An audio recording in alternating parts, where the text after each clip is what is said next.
भक्तजनों, आज आप सुने भोलेनाथ की व्रत कथा। पर्वत राज हिमालय की पुत्री पार्वती भगवान शंकर को पति रूप में पाने के लिए कठिन तपस्या कर रही थी। तपस्या के अंत में ब्रह्मा जी ने उन्हें आश्वासन दिया कि भगवान शिव तुम्हें पति रूप में प्राप्ति होंगे। एक दिन वो भगवान शंकर का चिंतन कर रही थी कि उन्हें पानी में डुबाने वाले बालक की करुणा पुकार सुनाई दी, जिसे एक ग्रह ने पकड़ रखा था।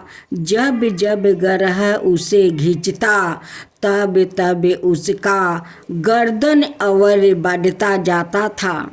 श्री पार्वती दौड़कर वहां पहुंची। वह बालक ग्रह के मुख में पड़ा थर थर कांप रहा था। श्री पार्वती ने ग्रह से प्रार्थना की, ग्रह राज, मैं तुम्हें नमस्कार करती हूँ, तुम इस बालक को छोड़ दो।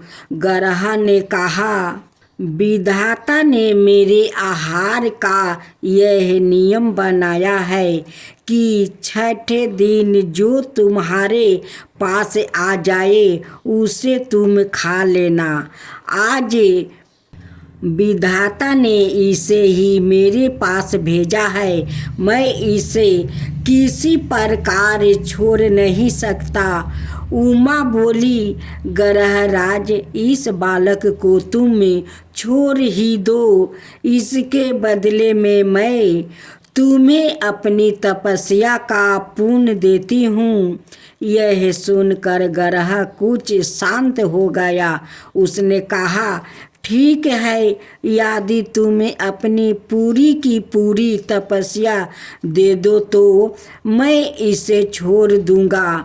करुणामयी, मैंने तुरंत ही संकल्प करे अपनी पूरी तपस्या ग्रह को दे दिया। तपस्या का फल पाते ही वो ग्रह मध्याह्न के सूर्य की तरह प्रकाशित हो उठा। उसने कहा, देवी, तुम अपनी तपस्या वापस ले लो, मैं तुम्हारा कहने से ही इसे छोड़ देता हूँ। किंतु पार्वती ने उसे स्वीकार नहीं किया। ग्रहराज ने देवी की भूरी भूरी प्रशंसा की और बच्चे को छोड़ दिया। बालक ने आंसू भरी आंखों से देवी की ओर देखकर अपनी कृतज्ञता प्रकट की। देवी ने दुलारे पुचकार करे उस बच्चे को सबल बना दिया। बालक को बचाकर उमा बहुत संतोष थी। आश्रम में आकर वो पूर्ण तपस्या का उपक्रम करने लगी। तब भगवान शंकर प्रकट हो गए और बोले, कल्याणी, अब तुम तपस्या करने की आवश्यकता नहीं है। तुमने यह तपस्या मुझे ही अर्पित की, वो अनंत गुना होकर तुम्हारे लिए अच्छे बन गई है। भोलेनाथ की जय हो, भोलेनाथ की जय हो। जो ईश्वर का भक्त होता है उसका स्वामी ईश्वर होते हैं। उस पर मौत का अधिकार नहीं होता है। अंधकार चेष्टा करने से मौत के भी मौत हो जाती है। गोदावरी के तट पर स्वस्ति नाम का एक ब्राह्मण रहते थे। उनका सब समय निरंतर संभा सदा शिव की पूजा में व्यतीत होता था। वो अतिथियों को शिव समझकर उनका भली भांति आदर सत्कार करते थे। उनका शेष समय भगवान के ध्यान में व्यतीत था। उनकी आहु पूरी हो चुकी थी, किंतु उन्हें इस बात का ज्ञान नहीं था। उन्हें ना रोग था ना शोक था, इसलिए आहु पूरी हो चुकी है इसका आभास नहीं हुआ। उनका सारा ध्यान शिव में केंद्रित था। यमदूत समय से उन्हें लेने आए, परंतु वो उनके घर में प्रवेश नहीं कर पाते थे। चित्रगुप्त ने मृत्युक से पूछा, मृत्युक देव, ब्राह्मण अब तक यहाँ क्यों नहीं आया? तुम्हारे दूत भी नहीं आए। यह सुनकर मृत्युक लोग ब्राह्मण पर बहुत क्रोध आया। वो सवाए उन्हें लेने दौड़े आए। गिरह के द्वार पर यमदूत भय से कांपते दिखाई पड़े। उन्होंने मृत्युक से कहा, नाथ, हम क्या करें? ब्राह्मण तो शिव के द्वारे सुरक्षित है, उसे तो हम देख भी नहीं पा रहे हैं। उसके पास पहुंचना तो अत्यंत कठिन है। दूतों की बात सुनकर मौत का क्रोध और भड़क उठा। वो चट ब्राह्मण के घर में प्रवेश कर गया। ब्राह्मण देवता को यह पता न था कि कहाँ क्या हो रहा है। मृत्युक देव को झपटते देख कर भैरव बाबा ने कहा, मृत्युक देव, आप लौट जाओ। किंतु मृत्युक देव ने उनकी बात को अनसुनी कर ब्राह्मण पर फंदा डाल दिया। भक्त पर मृत्युक का यह आक्रमण बाबा को सहन ना हुआ। उन्होंने मृत्युक पर डंडे से प्रहार किया। मृत्युक देव वही ठंड हो गए। यमदूत भाग कर यमराज के पास पहुँचे। वो डर के मारे थर थर काँप रहे थे। मृत्यु की मृत्यु सुनकर यमराज को बड़ा क्रोध आ गया। उन्होंने हाथ में यमदंडा ले लिया और अपनी सेना के साथ ब्राह्मण के पास पहुंच गया। वहां भगवान शंकर के पार्षद पहले से ही खड़े थे। सेनापति कार्तिकेय के शक्ति अस्त्र सेना सहित यमराज की मृत्यु हो गई। यह अपूर्व समाचार सुनकर भगवान सूर्य देवताओं के साथ ब्रह्मा के पास पहुँचे और ब्रह्मा सबके साथ घटना स्थल पर आए। देवताओं ने भगवान शंकर की स्तुति की और कहा, भगवान यमराज सूर्य के पुत्र है या लोकपाल है। उन्होंने कोई अपराध या पाप नहीं किया है, अतः इनका वध नहीं होना चाहिए। इन्हें जीवित कर दे, नहीं तो अवस्था हो जाएगी। भगवान आपसे की हुई प्रार्थना कभी व्यर्थ नहीं होती है। भगवान आशुतोष ने कहा, मैं भी व्यवस्था के क्षेम में हूँ। वेद की एक व्यवस्था है कि जो मेरे अथवा भगवान विष्णु के भक्त है, उनके स्वामी सवाए हम लोग होते हैं। मृत्यु का उन पर कोई अधिकार नहीं होता। यमराज के लिए यह व्यवस्था की गई है कि वो भक्तों को अनुचरों के साथ प्रणाम करे। इसके बाद भगवान आशुतोष ने नंदी के द्वारे गौतमी गंगा गोदावरी का जल मेरे हुए लोग पर छिड़कवावे।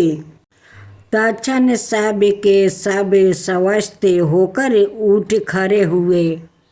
भक्तजनों, आज आप सुने अमावस्या व्रत कथा।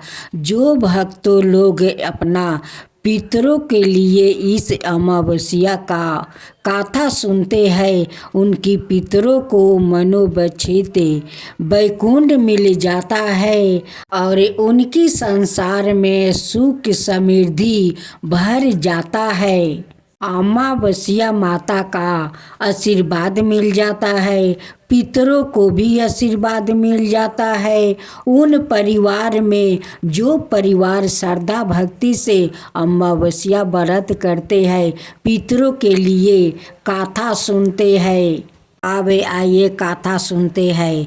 पितरों को मोक्ष देने वाली तिथि वैशाख अमावस्या व्रत कथा। वैशाख मास में बढ़ने वाली अमावस्या को वैशाख अमावस्या कहते हैं। वैशाख अमावस्या को हिंदू वर्ष का दूसरा महीना कहा जाता है। शास्त्रों में वैशाख अमावस्या को धर्म कर्म स्नान दान और पितरों के दर्पण के लिए बेहद शुभ माना जाता है। यह पितरों को मोक्ष देने वाली तिथि होती है, इसलिए शास्त्रों में वैशाख अमावस्या को पितरों को मोक्ष देने वाली अमावस्या भी कहा जाता है। इसके अलावा मान्यता यह भी है कि इस माह से तेराता योग की शुरुआत हुई थी, जिस कारण भी वैशाख अमावस्या का धार्मिक महत्व अधिक हो जाता है। वैशाख अमावस्या के महत्व से जोड़ी इस कथा के बारे में इसका पौराणिक गृहस्थों में मिलता है। वैशाख अमावस्या की व्रत कथा बहुत समय पहले की बात है। धर्म वर्ण नाम के एक ब्राह्मण थे। वो ब्राह्मण बेहद ही धार्मिक परिविचित के थे। वो हमेशा व्रत उपवास करते रहते। वो ऋषि मुनियों का आदर करते और उससे ज्ञान ग्रहण करते। एक बार उन्होंने किसी महात्मा के मुख से सुना कि कलयुग में भगवान विष्णु के नाम के स्मरण से ज़्यादा पुण्य किसी भी कार्य में नहीं है। अन्याय योगों में जो पुण्य यज्ञ करने से प्राप्ति होता है, उससे कई अधिक पुण्य फल इस घोर कलयुग में भगवान का नाम सुमिरन करने से मिल जाता है। धर्म वर्ण ने इस बात को आत्मसात कर लिया और सांसारिक जीवन छोड़कर संन्यास लेकर ब्राह्मण करने लगे। एक दिन घूमते घूमते वो पृथु लोक जा पहुँचे। वहाँ उन्होंने देखा कि उनके पितरों बहुत कष्ट में है। पितरों ने ब्राह्मण को बताया कि उनकी ऐसी हालत तुम्हारे संन्यास के कारण हुई है, क्योंकि अब उनके लिए पिंड दान करने वाला कोई शेष नहीं है। अगर तुम वापस जाकर अपने गृहस्थ जीवन की शुरुआत करो, संतान उत्पन्न करो, तो हमें इस कष्ट से राहत प्रदान हो सकती है। इसके साथ ही उन्होंने यह भी बताया कि वैशाख अमावस्या के दिन विधि विधान से पिंड दान करो। पितरों की बात सुनने के बाद धर्म वर्ण ने वचन दिया कि वो उनकी अपेक्षाओं को अवश्य पूर्ण करेंगे। इसके बाद धर्म वर्ण ने अपना सन्यासी जीवन छोड़ दिया और पुण्य सांसारिक जीवन को अपना लिया और फिर वैशाख अमावस्या की तिथि को विधि विधान से पिंड दान किया और अपने पितरों को मुक्ति दिलाई। अमावस्या माता की जय हो, अमावस्या माता की जय हो। बैसाख माह का अमावस्या व्रत कथा के अनुसार एक गरीब ब्राह्मण परिवार था। उस परिवार में पति पत्नी और उनकी एक पुत्री भी थी। उनकी पुत्री समय के गुजरने के साथ साथ धीरे धीरे बड़ी होने लगी। उस पुत्री में बढ़ती उम्र के साथ साथ स्त्रियों चित्त सगुनों का विकास हो रहा था। वो कन्या सुंदर थी, संस्कार वर्ण और गुणवान थी, परंतु गरीब होने के कारण उसका विवाह नहीं हो पा रहा था।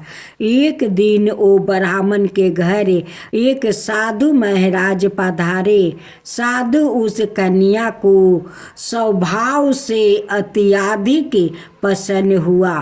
कन्या को लंबी आयु का आशीर्वाद देते हुए साधु ने कहा कि इस कन्या के हाथ में विवाह योग्य रेखा नहीं है। तब ब्राह्मण चंपित ने साधु से इसका उपाय पूछा। कन्या ऐसा क्या करे कि उसके हाथ में विवाह योग्य बन जाए।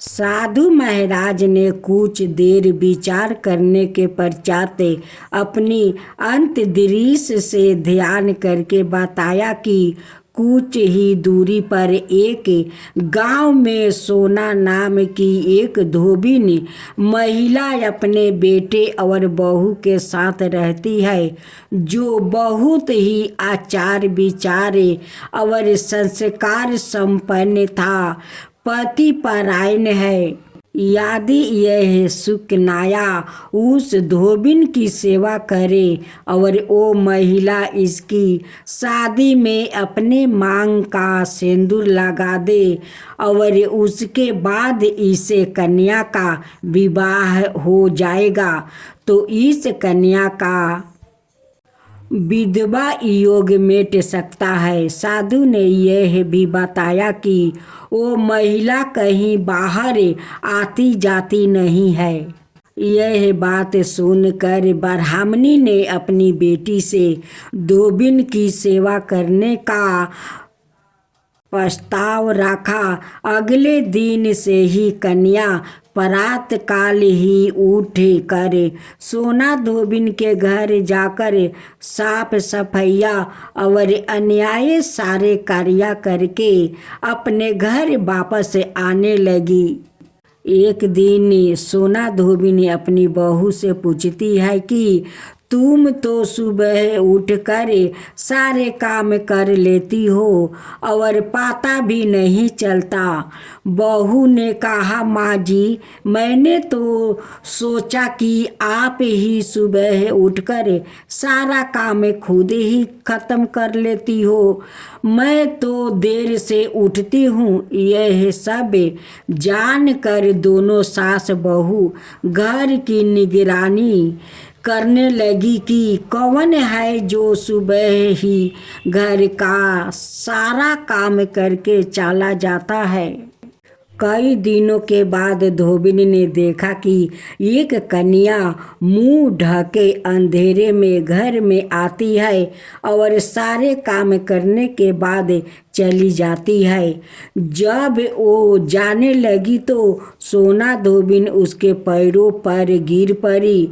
पूछने लगी कि आप कौन हो और इस तरह छुप कर मेरे घर की काम क्यों करती हो। तब कन्या ने साधु द्वार कही गई सारी बात बताई। सोना धोबिन पति परायण थी और उसमें तेज था। वो तैयार हो गई। सोना धोबिन के पति का अवस्था खराब था।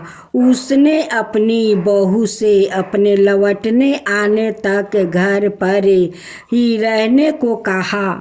सोना धोबिन ने जैसे ही अपने मांग का सिंदूर उस कन्या की मांग में लगाया, सोना धोबिन का पति मर गया। उसे इस बात का पता चल गया। वो घर से निर्जल ही चली गई थी, यह सोचकर कि रास्ते में कहीं पीपल का पेड़ मिलेगा तो उसे भौंरी देकर और उसकी परिक्रमा करके ही जल ग्रहण करेगी। उस दिन मुनि अमावस्या थी। ब्राह्मण के घर मिले हुए पकवान की जगह उसने ईंट के टुकड़ों से 108 बार भौंरी देकर 108 बार पीपल के पेड़ की परिक्रमा की और उसके बाद जल ग्रहण किया। ऐसे करते ही उसके मरे हुए पति के शरीर में वापस जान आ गई। धोबिन का पति फिर से जीवित हो उठा। यमराज भगवान की जय हो, यमराज भगवान की जय हो। एक महिला से यमराज ने कहा कि मैं तुम्हारे प्राण लेने आया हूँ, मैं तुम्हारा थोड़ा समय देता हूँ। अपनी किस्मत बदलने के लिए इस पुस्तक में जो चाहे लिख दो, वो ही हो जाएगा। महिला ने पुस्तक में देखा तो वह लिखा था, तुम्हारी सहेली को खजाना मिलने वाली है। इसके बाद क्या हुआ? एक महिला को यमराज मिले, लेकिन वो उन्हें पहचान नहीं सकी। उसने यमराज को पानी पिलाया। इसके बाद यमराज ने महिला से कहा कि मैं तुम्हारे प्राण लेने आया हूँ, लेकिन तुमने मुझे पानी पीने के लिए दिया, इस कारण मैं तुमसे खुश हूँ। तुम्हें एक अवसर देता हूँ, तुम अपना भाग्य बदल सकती हो। या कहकर यमराज ने एक पुस्तक महिला को दे दिया और कहा कि इस पुस्तक में तुम्हारे नाम का एक दृष्टि है, वहाँ तुम अपने लिए जो चाहती हो वो लिख सकती हो। जैसा लिखोगी वैसा ही होगा। महिला ने पुस्तक हाथ में ली और जैसे ही उसे खोला तो उसमें लिखा था कि तुम्हारी सहेली को खजाना मिलने वाला है। महिला ने वहाँ लिख दिया कि उसे खजाना ना मिले। अगला पोस्टर खोला तो उस पर लिखा था कि तुम्हारी पड़ोसी का पति राजा का मंत्री बनने वाला है। महिला ने वहाँ लिख दिया कि वो मंत्री ना बने। कुछ ही देर में उसे अपने नाम का पृष्ठ मिला। वो खुद के लिए अच्छा लिखने के लिए सोचने लगी, लेकिन जैसे ही वो लिखने वाली थी, यमराज ने पुस्तक के ली। यमराज ने महिला से कहा कि अब तुम्हारा समय खत्म हो गया है। तुम दूसरों का बुरा करने के चक्कर में खुद का भला नहीं कर सकती है। महिला को पछतावा होने लगा कि उसने सुनहरा अवसर खो दिया। इसके बाद यमराज ने उस महिला के प्राणों का हरण कर लिया। इस कथा की लिख यह है कि काफ़ी लोग दूसरों का बुरा सोचते रहते हैं, मौका मिलने पर दूसरों का बुरा करते हैं। इस चक्कर में वो कई बार खुद का भला करने का अवसर खो देता है। हम दूसरों का भला ना कर सके तो कम से कम किसी का बुरा भी नहीं करना चाहिए, यही सच्ची मानवता है। अगर वो महिला अपनी मित्र और पड़ोसी का बुरा नहीं सोचती तो खुद का भाग्य बदल सकती थी, लेकिन उसने पहले उनका बुरा करने की सोची और खुद के प्राण नहीं बचा सकी। जय हो गंगा मैया की जय हो। एक गरीब ब्राह्मण था। ब्राह्मण देव बहुत गरीब था।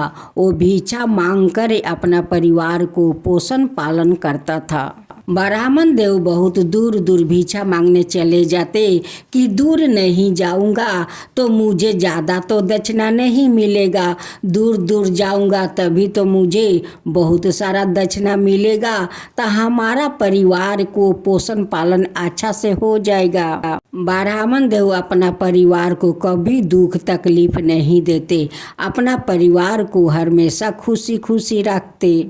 एक दिन ब्राह्मण देव भिक्षा मांगकर घरे आते हैं और अपना ब्राह्मणी से कहते हैं कि सुनते हो जी, देखो काल सब लोग बैसाखी स्नान करने जाते हैं, हम लोग भी चलेंगे। ब्राह्मणी कहती है कि आपका खुशी के लिए मैं कहीं भी चलने के लिए तैयार हूँ, चलिए हम लोग भी बैसाखी स्नान करेंगे।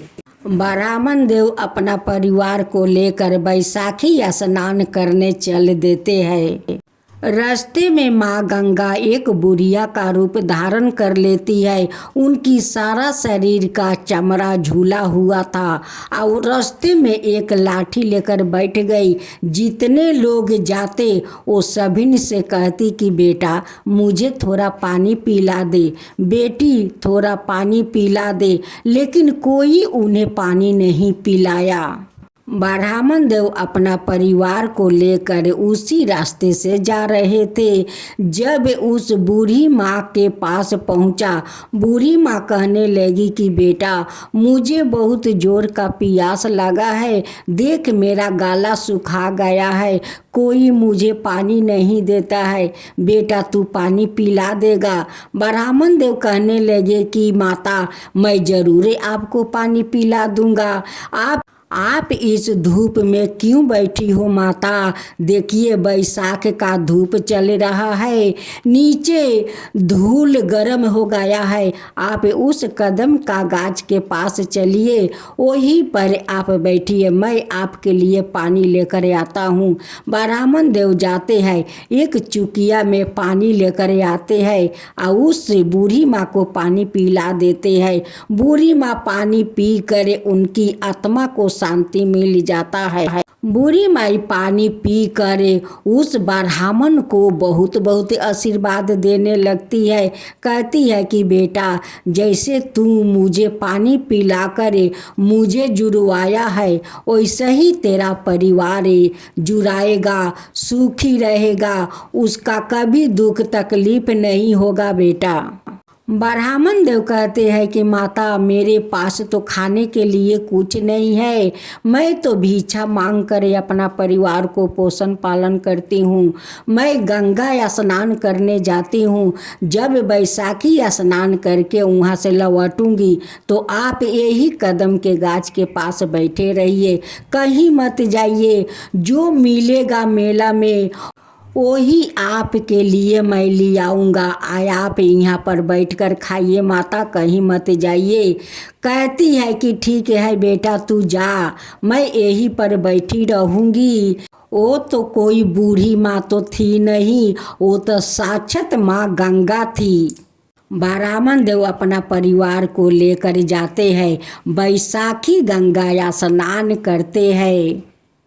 अपना पत्नी से कहते हैं कि देखो मैं यही घाट पर एक गमछा बिछा देती हूँ, आते जाते लोग तो कुछ ना कुछ तो दान दे ही देंगे, कुछ पैसा, कुछ चिवड़ा, कुछ मूढ़ी तो दे ही देंगे, वही हम लोग खाकर तब चलेंगे और उसी में से कुछ बचाकर उस बूढ़ी माई के लिए ले चलेंगे।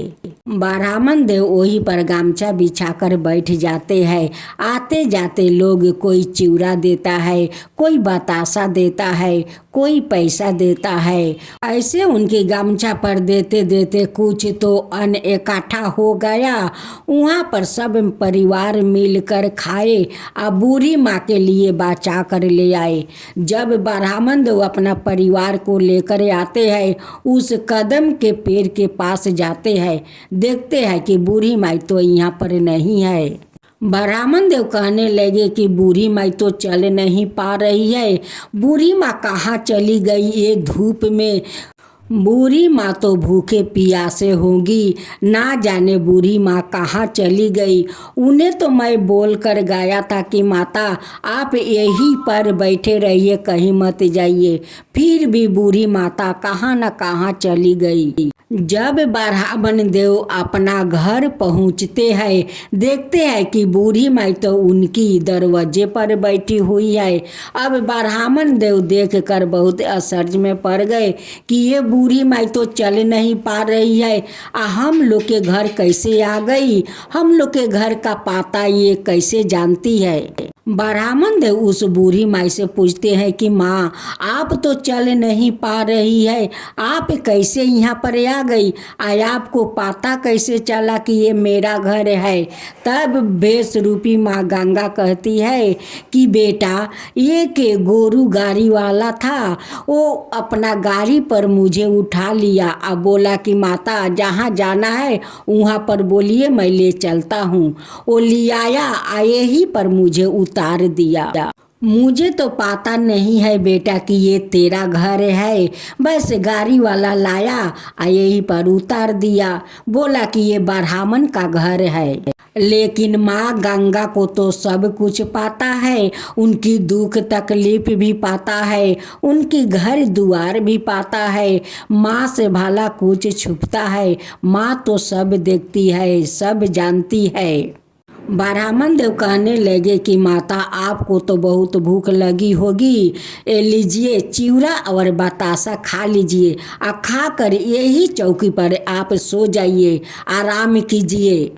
जब रात को ब्राह्मण परिवार सो गया तो माँ गंगा भाला कैसे सोती, वो उठ कर अपना चरण उनकी दरवाजे पर छोड़ देती है।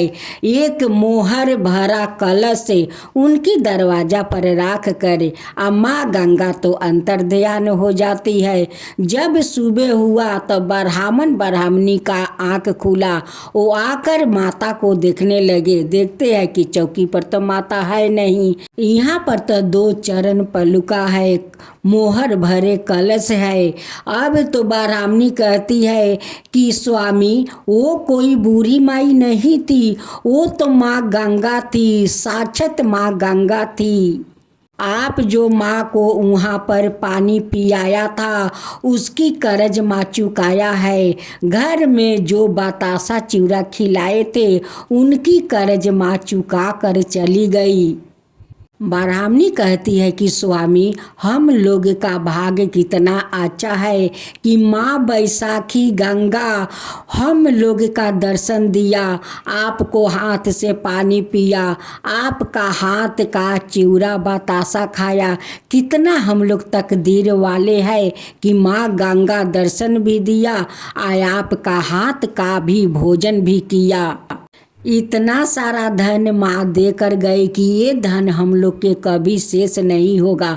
अब ब्राह्मण ब्राह्मणी बहुत अच्छा अपना महल बना लेते हैं। अब वो लोग आज़ाद से रहने लगा। सारा दुख तकलीफ माँ गंगा लेकर चली गई और उनकी घर में धन भर गई। हे माँ गंगा, जैसे आप उस ब्राह्मण को दर्शन दिया, उनकी हाथ से भोजन किया, वैसा ही सबका ऊपर कृपा कीजिए, सबका दर्शन दीजिए। हे माँ गंगा, सब कोई का दर्शन दीजिए, वैसा ही सबका घर में धन भर दीजिए। माँ गंगा की जय हो, माँ गंगा की जय हो।